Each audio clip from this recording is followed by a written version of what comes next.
افتح كل اللغات العربية جميعا. درسنا اليوم هو أهمية التحدث باللغة العربية، والتحدث بلغة الأم ممنوع. يجب عليكم أن تتحدث باللغة العربية. أو تشد بتزلتنويا. اخرج من الصف، يلا.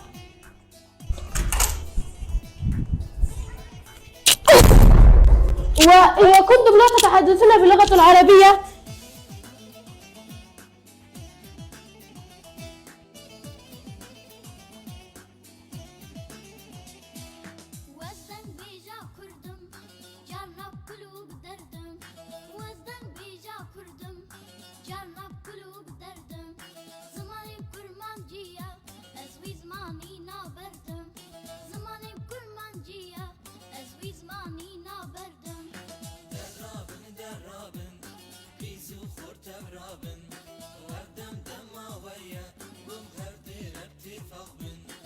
زمانی کردی شیرینه، شیرین‌تر لهنگوینه. آخفتن بم زمانه جای شانازی کردانه. کرد میلتێکی کوونە، زمانەکەشی وەک خوونە. گەل تا زمانی ما بێ، باڵگەی بوونی گومنۆ بێ. پارێزگاریکردنی ئەرکی درشت و وردە، چونکە زمانی دایک ناسنامەی ئێمەی کوردە.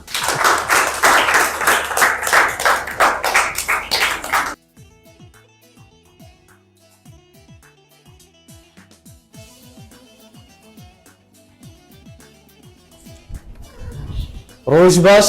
ژیان باش، مامۆستای بەڕێز و باش. دانیشن.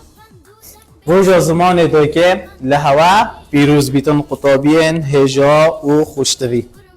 روژا زمان دوی که لهوا پیروز بیتن.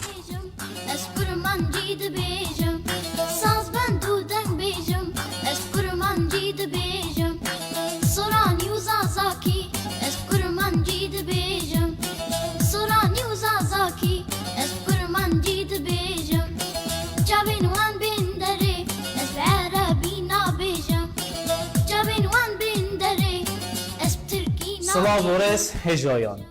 زمان دایی که گوهر هبونه. ابرو لسرانسر جیهانه لبیسوه شوبات روژا جیهانی زمان دایی که تیتا ساخت کرن. ابرو که ام جلوه زمان کردی شیرین پیروزباهی زمان دایی که و زمان می دایی که زمان کردی لحوت کن. روژا زمان دایی که لحوه همیان پیروز بیدن. ابرو بشانازی و زمان کردی دناف صد زمان جیهانی زندی شیایه رزبندی و 59 دستخو ببینیدن. اف چنده جی بوما کردان شانازیه و گرنگی زمان می کردی دتا دیار کرن. گلای جهوزانوان و نویسرم کرد گرنگی که تایبت زمان کردی دایه.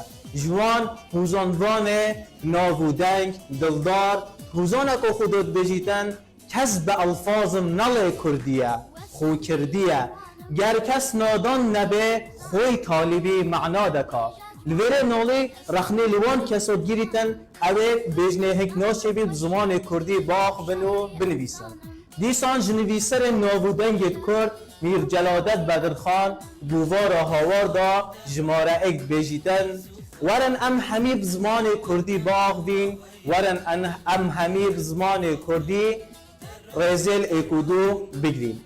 ابرو که لوی روژا پیروز ام جید بیجین هوا ورن بزمان کردی باغ بین بزمان دایی که بنویسیم بزمان دایی که حج اکودو و زمان و کلتور خوب کن زمان دایی که گوهر هبونه.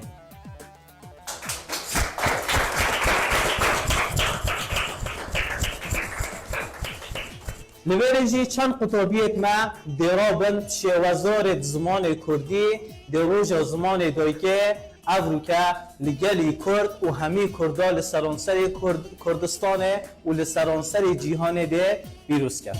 با کاری کردن روز زمان دایکه لوا پیروز بود. باشور کردستان سورانی روز زمان دایک لوا پیروز بود. بادینی روز زمان دایکه لوا پیروز بود. زازاکی روز جاز از مازان زیده زیکی زل از هوا زپیزی رو زپیزید. لوري روز زون دا و تمارك باکوری کردستان روز زمان دایکی و پیروز بود. روشالاتی کردستان روز زمان دایکی پیروز بیت. روشاوا کردستان روز زمان دایکی پیروز بود. هورامی روز وان و ایای مبارک لکه روزون دلکدان اره و به مبارک بود. کلهوری روز وان دالگی و مبارک تان بود.